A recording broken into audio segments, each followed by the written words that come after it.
when you leave an MLM, you're afraid to talk about it because you think that people are going to clap back at you. And I'm like, I don't care if people talk about me. I don't care what anybody says. For as many people as who just turn their back on me, I know there are 10 times more who will be helped by it. Hello and welcome. Kate Champion here, and that's the voice of Meggan Lanahan. Today on Living Big Mindfully, I am honored to be connecting with Meggan.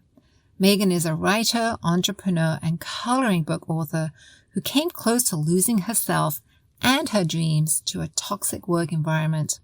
Thankfully today, Meggan is on the other side of all that, living intentionally and supporting and empowering people to reach their dreams in a healthy, meaningful way. So listen in as Meggan shares more about her story, and then she talks about the importance of turning guilt into something productive. Choosing to be a victor instead of a victim. I love that. And the power of positive thinking. We spend so much of our time working. Unhealthy work environments can have a powerful effect on our mental and physical health. Trust me, I see the stress and burnout a lot in my clinical practice.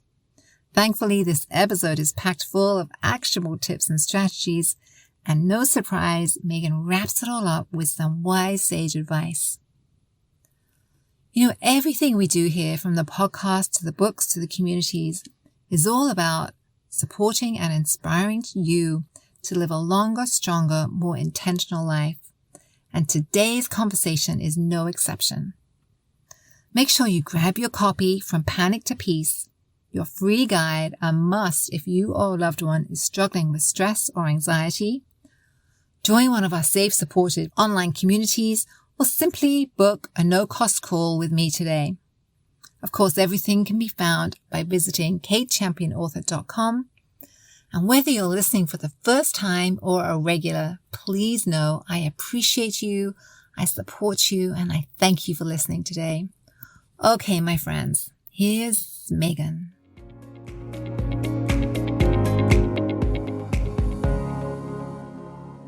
All right, I am so excited to welcome Meggan to the show today. How are you, Meggan? Doing well. Thanks, Kate. Thanks for your time. So a little bit of a backstory. I met Meggan in a kind of, what would you call it? Event in Cincinnati, probably the end of last year, right? Was it the end of last year? Yeah, we actually met in the bathroom. I'm terrible with time. And you did a lovely kind of presentation, and you talked about kind of some of the struggles you've had with your career, right? Working in really kind of toxic work environments, and how you've kind of worked through that and survived and kind of come out the other side. And as a therapist, I work a lot with people that are really struggling in kind of toxic, difficult work environments. So I thought, it would be awesome to have you on the show today. I appreciate it. Thank you. Yeah. So we're going to dive in. So tell us, Meggan, a little bit about your journey, your story, and your background. Yeah, absolutely. So most of the examples that I had used in that presentation where you and I met, and then, the toxicity that I've encountered has been through the multi-level marketing industry. Of course, there are, toxic examples throughout just any work environment, but I have, I've been working in the legal field for about 10 to 12 years now, and have encountered a little bit there, not too bad, but most of the examples that I have come from multi-level marketing. And so that's just been that was something that I was doing on the side for 14 years. So my background, I'm in my mid-30s now and been working in the legal field for a while. And I was working in journalism prior to the legal field. And so I'm used to environments where you need to be a professional. You need to act you need to behave like a human being. But at the same time, you run into those characters that just really test your limits, test your patience, and make you kind of want to just yell back at them. but we don't do that. Got it. So for listeners that aren't aware, I'm sure most people know, but maybe people from overseas or whatever, what is an MLM? What is exactly is that? Tell us more about what is that as a structure. Sure. So it's basically it's kind of like pyramid shaped. Some would say it's a pyramid scheme. I know that is there's a legal definition of a pyramid scheme, and there's a lot of argument about whether certain companies are, but it's basically when you're a distributor for a company, you're recruited by a friend or somebody that you meet, and then you go and recruit people to sell the same kind of products. So it's a lot of different companies like like Amway, Mary Kay. I know Tupperware is about to shut down, so that's been one. There's all kinds of like Herbalife companies like that. That's what multi-level marketing is. Got it. Got it. So tell us a little bit about, let's get into the weeds a little bit. Tell us about what happened to you and the effects that had on you, the effects of the toxic work environment. That's what we're really trying to get at here. So tell us a little bit more about what happened and, how did that affect you? And then we can talk about how you kind of got out and are thriving now. Sure. Well, I mean, honestly, the only way that I know to get into it is to really just go deep. So, the one of the major effects that toxic work environments, and again, mostly from multi-level marketing, had on me was that I doubted my ability to make decisions. I doubted my dreams. I doubted myself. And it wasn't just like a surface level doubt. It was to the point where I was frozen in a lot of areas. And I became fearful of actually chasing my God-given dreams. And I would have, that voice that just basically it's more subliminal than anything. But as women, I know we're more apt to catch the subliminal in just whatever we're, hearing. So if when I was in the MLM, we had to listen to a lot of different, you might call them podcasts or lectures or different things, but recordings of these things. And the more I would listen, the more, I would just kind of start telling myself some of the things like, oh, if I love my job so much, maybe my dream's not big enough. Or, if I'm not going out and trying to meet new people this many times a week, I must not want this. And so there would be a lot of kind of like punishment of yourself within the messages that you would end up telling yourself. So, there's probably a science behind it. It's honestly something I want to dig into as I try to help people who are going through this kind of thing.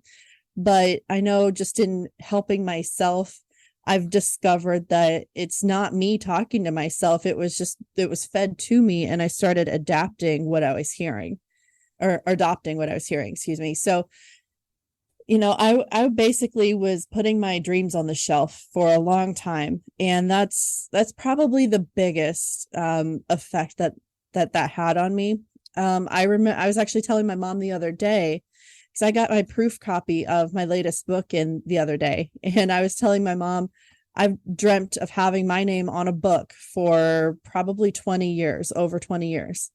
And so it's just a really good feeling to be able to come from something where you doubted yourself so badly that you're frozen and you're like, I have nothing to offer because I'm just that MLM girl that nobody wants to hear from anymore. To being like, you know what, I'm going to do something. I'm going to turn this into something productive and make my dreams happen. And, whether it's in a vengeful way, for me, it's not, but at the same time, it feels like to everybody who ever tried to put me back or make me feel like I couldn't do what I wanted to do, it's like, enjoy this egg on your face in a proverbial way. Yeah. So yeah, there's a lot that we can probably go into and unpack there. Yeah. So a couple of things that kind of come to my mind. So firstly, I think you said, you're in your mid 30s, right? You're in your mid 30s. Yes. And you were in that environment for 14 years. So you started really young, right? Mm-hmm. So how did you get in and what were some signs that things you felt like were not going well, right? With this, I'm going to call it kind of brainwashing or conditioning or whatever that is. Yeah. So tell us a little bit about that.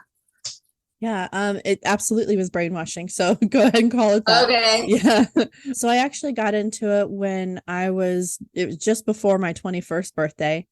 And so you're still very impressionable at that age, even though we think we're grown adults, we're not.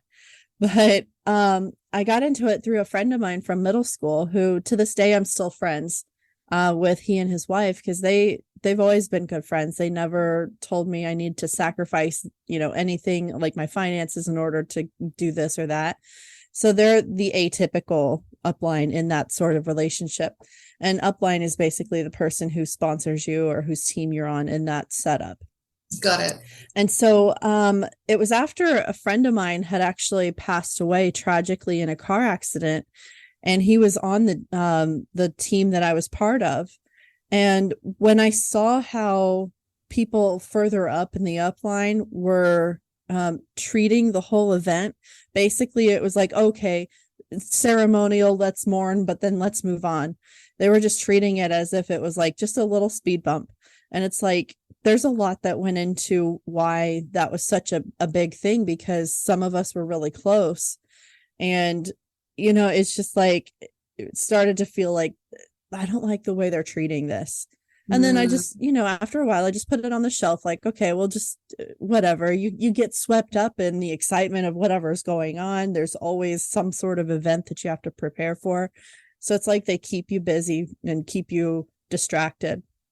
But I guess fast forward probably about a year before I actually left. So that would be 2 years ago this month.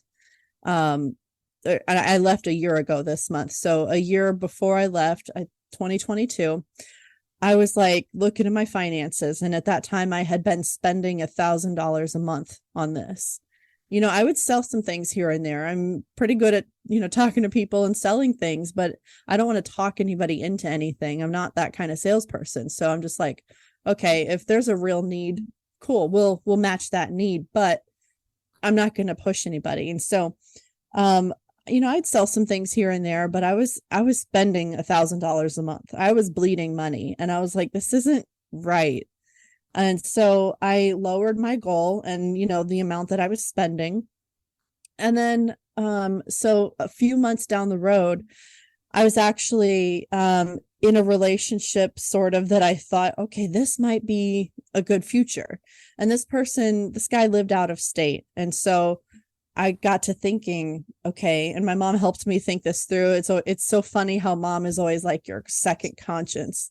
But she was like, if you were to move away from the team, would you still miss it? And I had to think about that. I thought about it for a few days, and I was like, no, I wouldn't miss it. And it just I don't know, it was like something lifted off of my shoulders when I admitted to myself that I wouldn't miss it. And so I went to the last conference that I had attended for this, because there were 4 a year. It like I said, they keep you like in it. And so the last conference that I went to, I was just like, okay, it feels weird. I'm not one to say, oh, vibes are off. I'm just like, there's something not right about all of this. And I know the way I feel. And I was like, I just got to trust my gut. Some things had happened in my life that I was reminded I needed to trust my gut. And so I was like, this is one thing that it's not wrong about. And so that was in January, and I was going to some meetings through probably March of last year. And I was like, I just need a break. Nobody checked on me except for my friend who actually got me in it, which, is, I'm glad they did, but that just shows who they are. But nobody else checked on me. Nobody asked about me or anything. And if they did, I never knew about it, because the person above my friend, she didn't care about me anymore, because I wasn't spending money for her. So, but I ended up finally leaving in June of last year. And I tell you, it was just as if I became a new person. And I was like, I've got to do this. There's so many reasons as to why I left. That's a huge suitcase to unpack as well. But I'm, once I had announced on social media that I left, because a lot of the people that I talked to about it, I had talked to them through social media. And so I was like, okay, people have to know that I'm not that person. I'm not trying to talk anybody into anything. So I'm just like, okay, I told my social network about my leaving. And then, I got some backlash and some messages from just random people that I was in the business with. I'm like, oh, now you talk to me. And so that was probably the biggest toxic environment, but that's how I left. It was really a process of about a year. Mm-hmm. But it was freeing. It was absolutely freeing. And in that business, they talk about so in depth, like, oh, go chase your freedom so that you can leave your job. And, what they don't tell you is that you're dependent on the income from that particular stream. But honestly, the personal freedom I feel tops anything that they could ever try to sell me. Well, I just want to kind of pause here for a moment and take a breath. I mean, you just shared so much, and I'm trying to put myself in your shoes. So 14 years, right? You've been at this MLM thing, and then you leave, and then there's no outreach, right? There's no, hey, are you okay? What are you doing? What's up? All the best. None of that. What was that like? What was that like? I mean, that had to be really painful. It was, I honestly, I'm not the type of person to, maybe it's because of that business, but I've not gotten too attached to a lot of people. Mm-hmm. I've gotten attached to a few people. And Mm-hmm. honestly, the few people were the ones that really hurt because they were the ones I trusted. And I could probably count on one hand how many people I was like, we are friends, we're ride or die. And then Wow. they unfriended me, unfollowed me. They were just like, never to be heard from again. And one of them was in my like further upline. And like we'd cried together, we had all these things, and it was just like, close that door. And they really train people to think that anybody who has a dissenting opinion is quote unquote negative. That's like a cardinal sin in that MLM, is to be negative. And their definition of negative is really subjective, because it's like, when you see the truth about something, you're responsible. You're responsible for doing the right thing with that information. Now, what I'm talking about specifically for this one was there were some pretty serious allegations against this company for some things that are more so human rights violations and a lot of different crimes against humanity, that sort of avenue, not just financial crimes and, trying to persuade different politicians and legislators to do different things. It was way beyond that. And so, that's what really got me. I was understanding first how it was affecting me, which I mean, that's the scope that we all make decisions. Mostly it's like, okay, this is affecting me. And then you learn more and more. So I saw how it was affecting my finances and my personality and my, myself. And then, because I actually had gone through a little bit of depression while in that. That's something that we I'm can not go into. surprised. Yeah, Yeah. I'm not surprised. Depression, anxiety. I mean, Yeah. yeah, yeah. Yeah. So I'm curious. So Keith, I don't want to interrupt your flow Mhm. there. Go back to this kind of. So on one level, it was affecting you, but then there was more of a global level that you were really concerned about. Yeah. So I learned about some of the things that it was actually that company was doing throughout the world, more human rights kinds of violations. Violations feels like a gentle word. Honestly, heinous crimes is really what I should call it. And Wow. then I also learned about how they were operating a tools scam within that. And a tools scam, like a tools business, is basically like, so if you have a company that is supplying all of these products that you are selling for them, and you're a distributor for them, then there can be within all these companies, there can be like different education companies. And what they do is basically they record different meetings and then they disseminate the recordings to anybody on that team, or they will buy books at wholesale and then sell them to everybody on that team for a profit. And so the team I was part of was running this huge tool scam in the business because there was actually no money to be made selling the products, like very little. And so you had to have a lot of people under you buying books and audios and, but different podcasts and things like that in order to make the profit that they were touting. But they never told you that. and I found out about all of this after I left too. So it was just like levels of things that I found out that were affirming my decision. But I'm a pretty selfless person. Like I love to make sure that the people I care most about are happy and comfortable. I'll take care of them before I take care of myself most of the time. And so for it to be affecting me that badly, it must have been going on for a long time, because I know myself, I probably didn't even really take stock of that for quite a while. Yeah, and I'm, again, 14 years is a long time. And I did wonder about the mental health piece. Would you mind sharing a little bit about when you realized that you were really kind of, due to the job, due to the situation, that you were really kind of struggling with depression, and what was that like for you? It was not something I noticed right away. So that's probably how it manifests in a lot of people. But I had, like, it sounds silly, but literally last week I had a shower epiphany, because I was like, wow, all of these events are just so tied together. And so, a couple years, like before I left, I was actually in a state where, I was working from home. I didn't have to go out to work every day. And I was like, not wanting to take care of myself.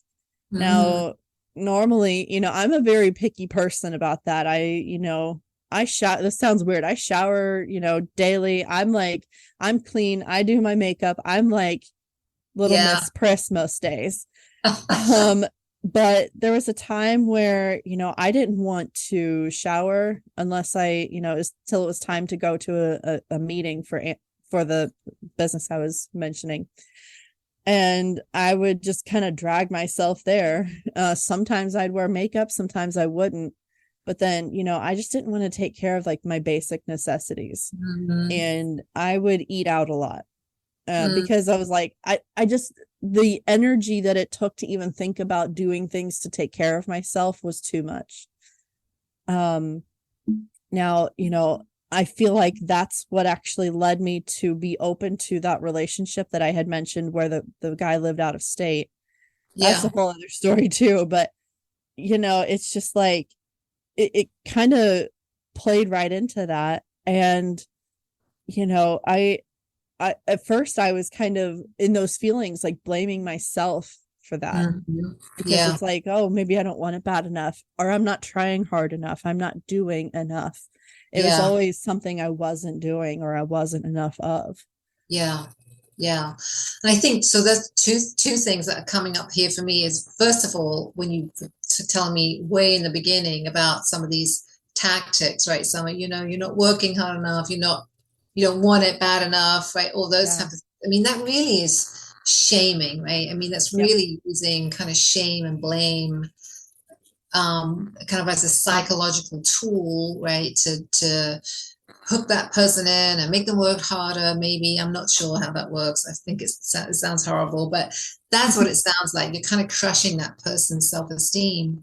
And then the other thing I kind of heard was how vulnerable you must have felt, right, during that time of depression, during that time where you're really realizing that, oh gosh, this isn't really what I think it is, and you're really vulnerable and open to, I don't know, being harmed or hurt or pulled into something else.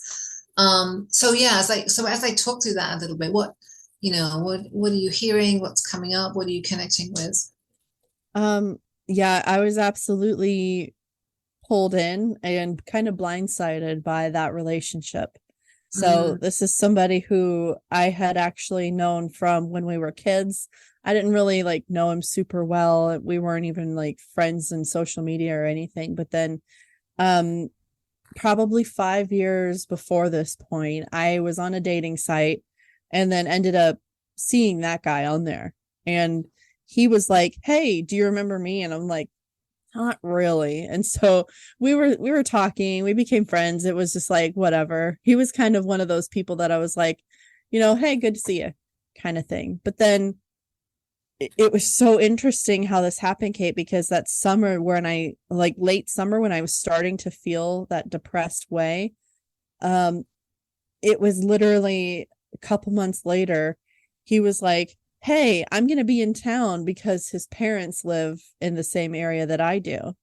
And he lives, like 700 miles away or so. And he's like, hey, I'm going to be in town for Thanksgiving. Do you want to get together? I'm like, okay, sure. I didn't think much of it. Our conversation started to get flirty, but I was again like, he's not interested. I wasn't even trying to look for that. But then when we actually met up, he treated it like a date and it felt like one. And so I was like, okay. And, we ended up having a good time. And then, we went out again when he came back for Christmas. And then, we traveled. This is kind of embarrassing to share, but I'm going to be vulnerable with you.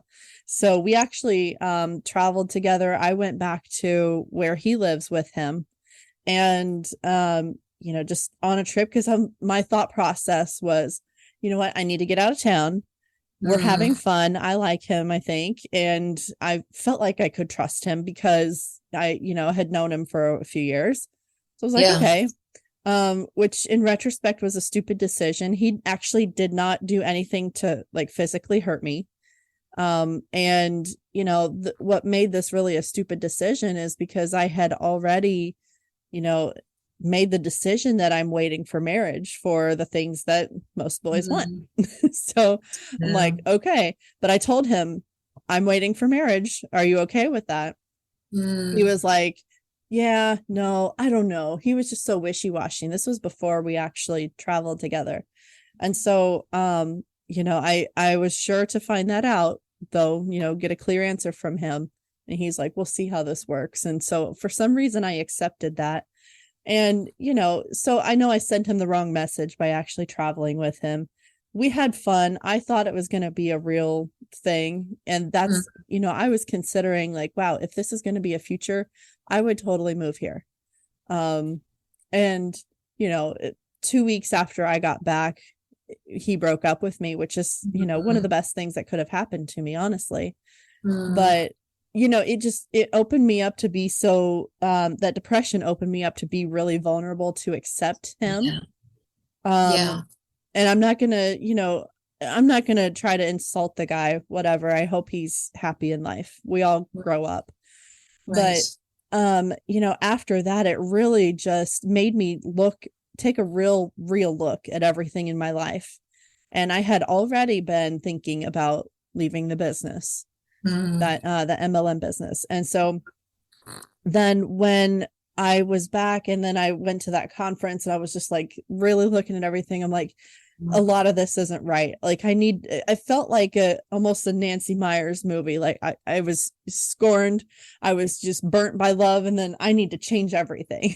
Wow. So then, I did. And little did I know that I would be leaving the business in short order, but like probably the month after I had, come back from that trip, I was actually talking to, I'm friends with your daughter, Miranda, and I was talking to her and I was like, I don't know what exactly I need, but I know I want some business coaching. For what? I don't know, but I want to do and create something that's just my own, outside of the MLM, because that can suck all of your time away. That can suck all of your personality out. And it's just like, no, I need something. I know I was put on this earth to do something good and I need to start now.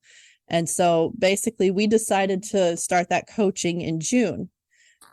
When I set that date, I didn't know that we would be starting that coaching the day after I left the business.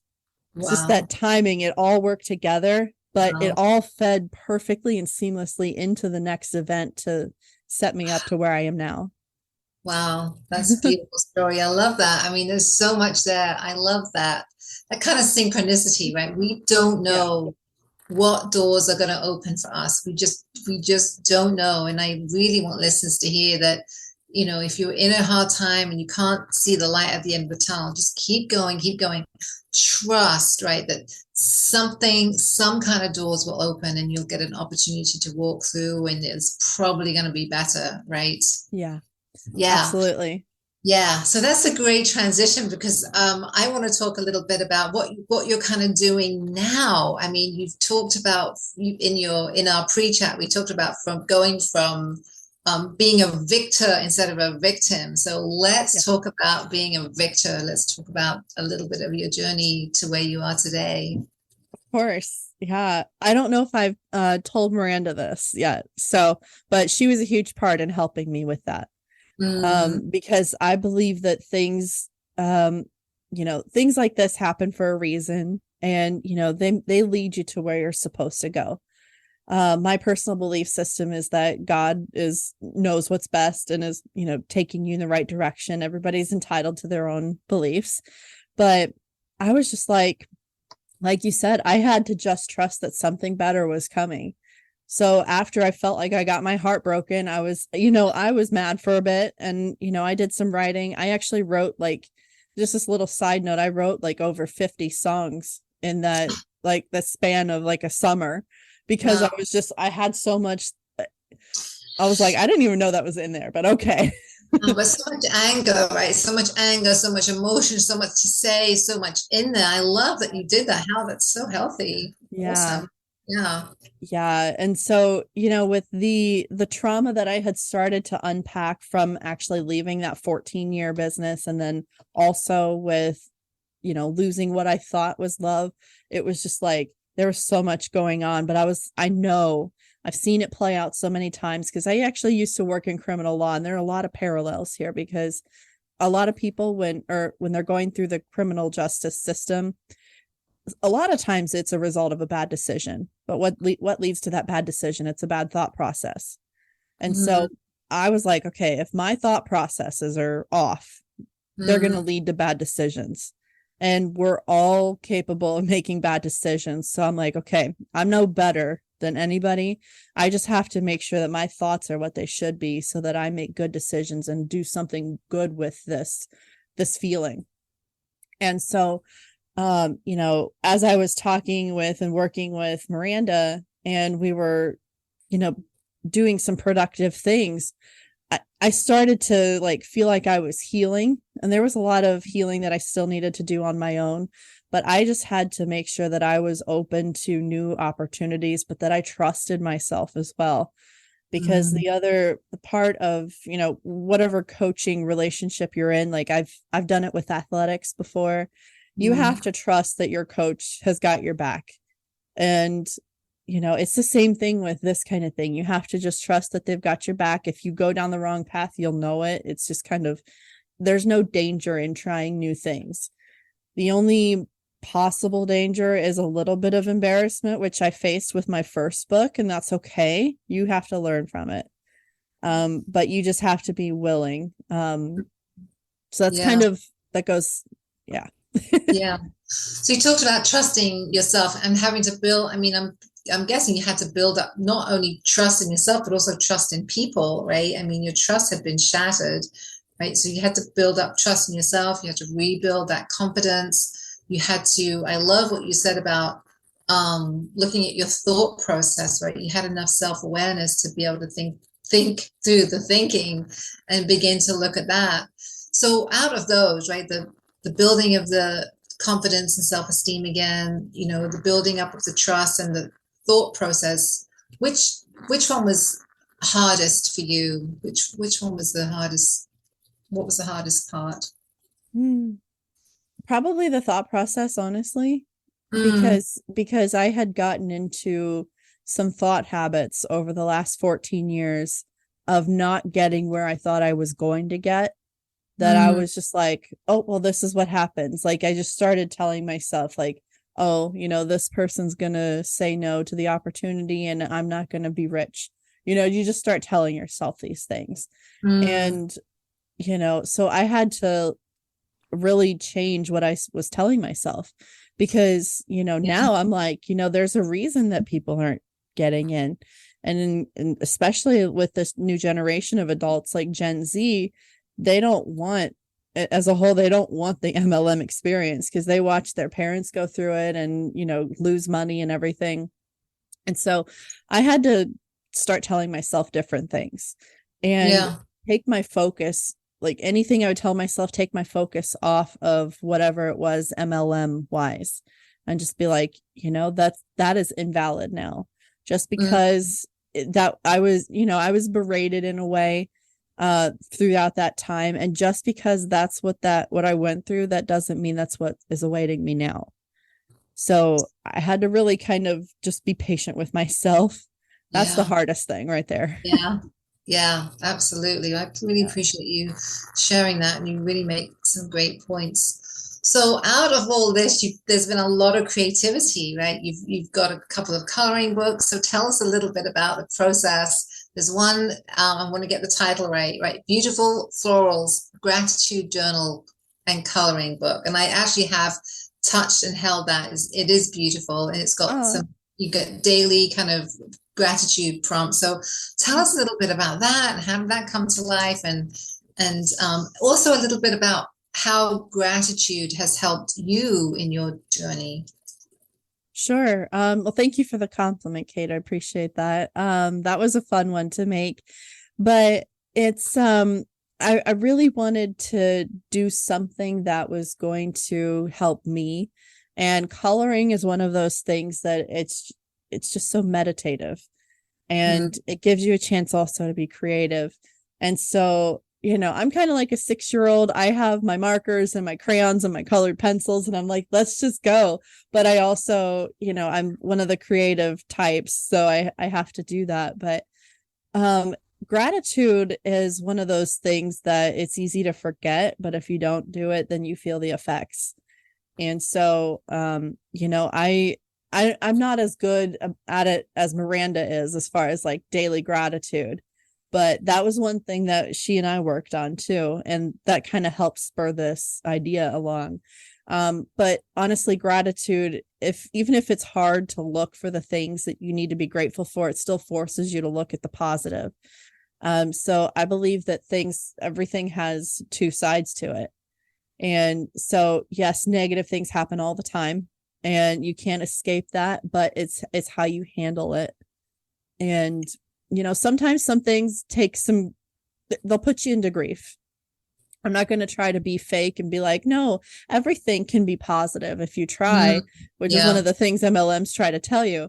But, sometimes some things just absolutely suck, and you can't do anything about it except get through it.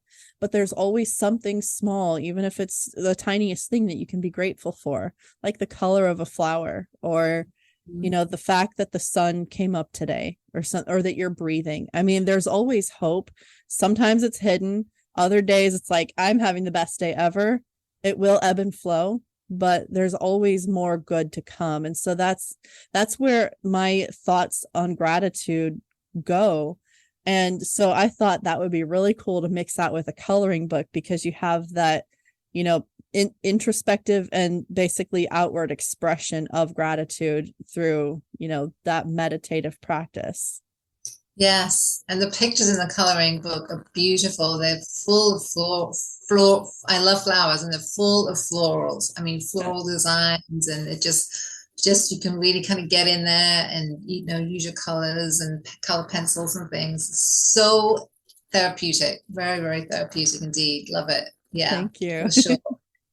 So give listeners some tips and strategies. Maybe, I don't know if we could go anywhere with this, like some survival techniques. Maybe if you are in a toxic work environment and you're really feeling kind of put down and heavy and a lot of dread and anxiety, or maybe some tips and strategies for a gratitude practice. I don't know. You pick. Where do you feel like you'd like to help listeners with some tips? I remember a lot of times, even in like the professional setting, in like a toxic work environment. Thankfully, I don't have that now, but that can pop up at any time too. So first thing is to make sure that you're not being part of the problem. That's always the most painful. Because if you are Okay. contributing to the toxicity, you might want to stop. And we can all do it. So give me some examples about, I don't work in a big company. I used to work in Sure. healthcare, a big company, so I kind of get Yeah. that. It wasn't particularly toxic. But so tell me about being part of the problem and making sure that you're not. Tell me about that.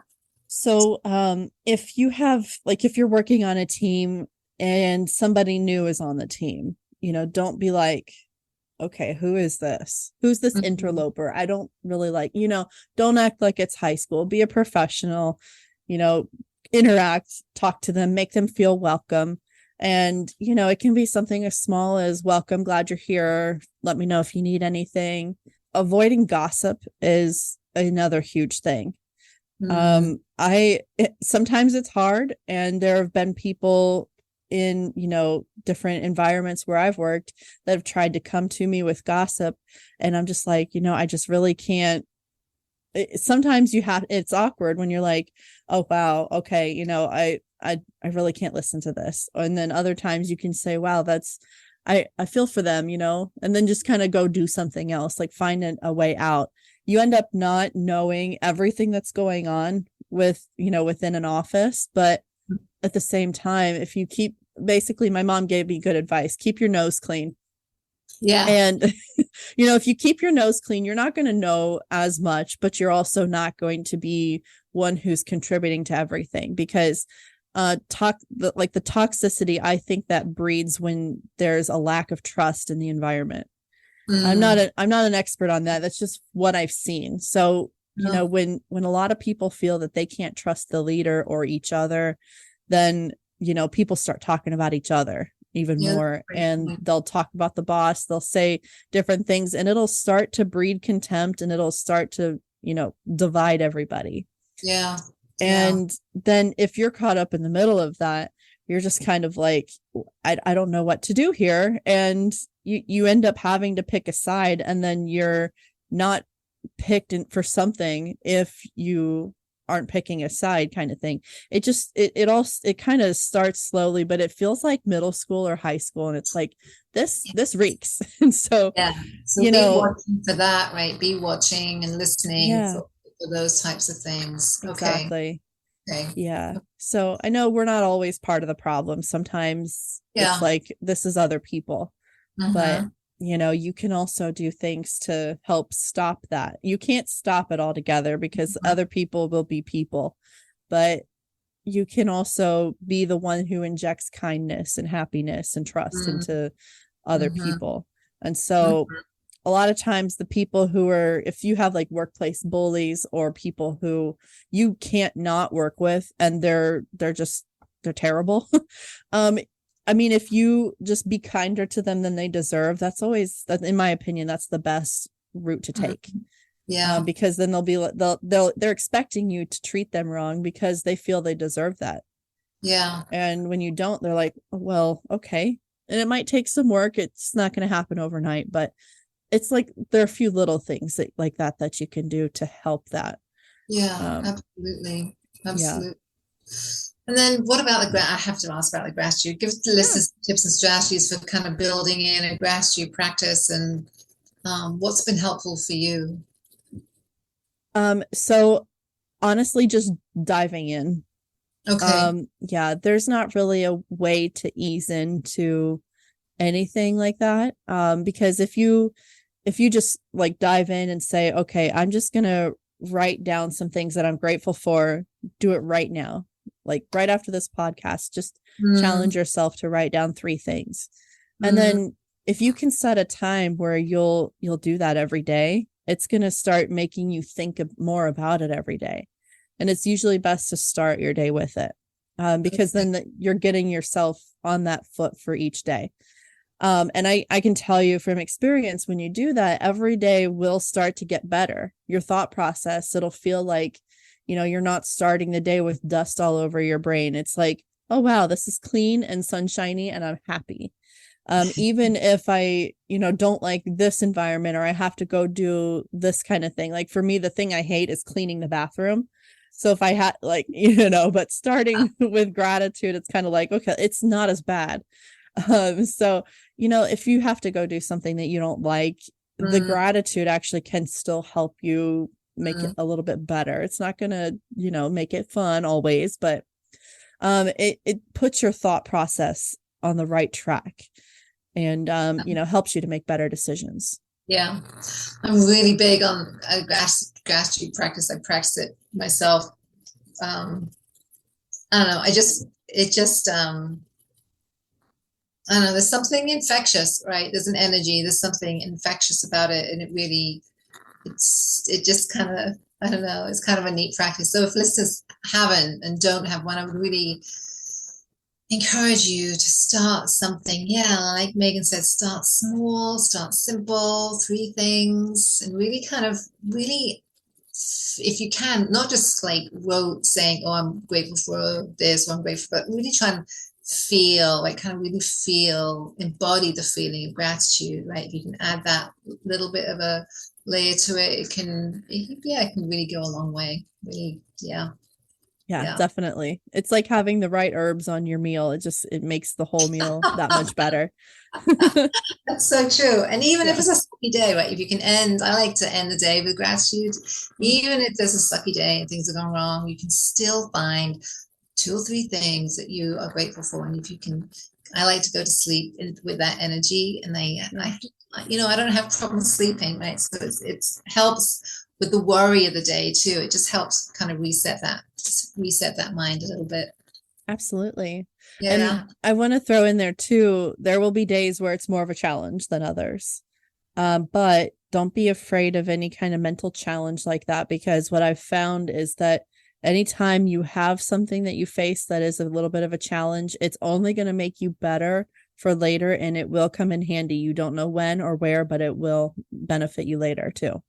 Yeah, wise words. Absolutely. All of those things, all of our challenges make us stronger. I mean, they just trust me, they do. As a woman who has tons and tons of challenges, they've all got me maybe stronger and got me to where I am today, which is pretty happy human, which I'm thankful for. So Meggan, as we wrap up here, is there anything else? And before I ask you the kind of sage advice question, is there anything else you want to add or share? I mean, I know we've talked about gratitude, but I'm really grateful to be able to share my story. And one thing that I've worked on is just making that whole experience productive. I've worked on another coloring book that I'm really excited about. And it's meant to be satire, but it's taking some of the most toxic statements that I heard while in the MLM and basically putting them on a coloring page. And you're just like looking at the different statements on these pages, and there's some really cool designs behind them too. And so I had that idea, and I was so afraid, because when you leave an MLM, you're afraid to talk about it because you think that people are going to, clap back at you. And, and I'm like, I don't care if people talk about me. I don't care what anybody says, because this coloring book, which comes out on the 25th of June, I know will help people.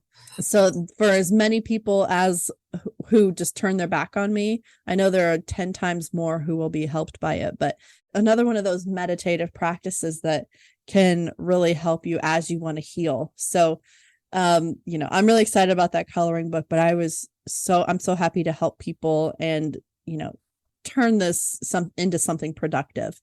And that's part of, taking your victimhood into victory. So, right. Well said.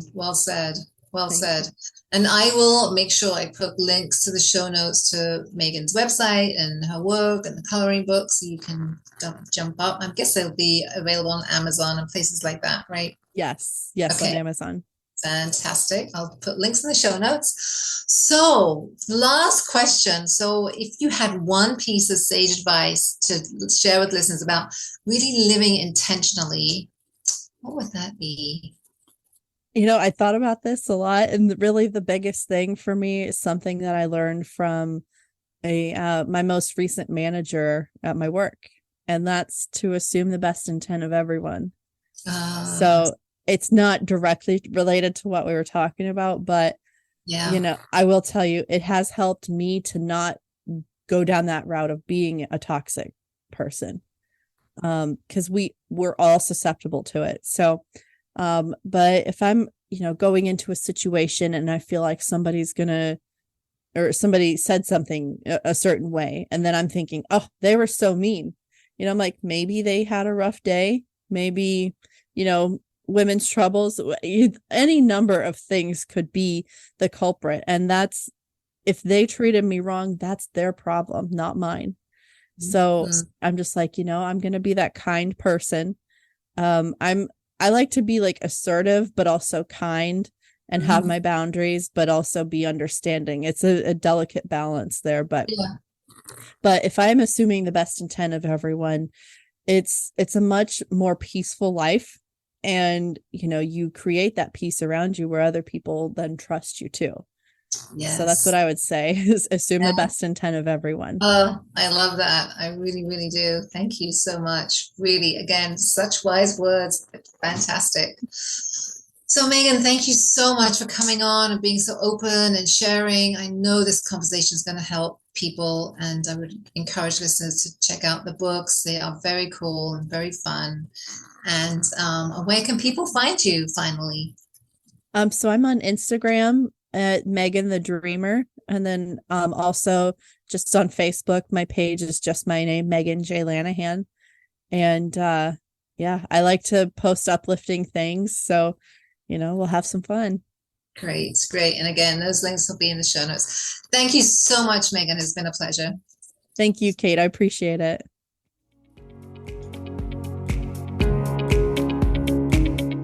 Thanks so much for listening. I truly appreciate you and your time. I love to hear from listeners, so connect with me at katechampionauthor.com. Remember to grab your free hiking guide, and please take a quick moment to rate, review, and subscribe to the show. Thanks so much. Take care. Until next time.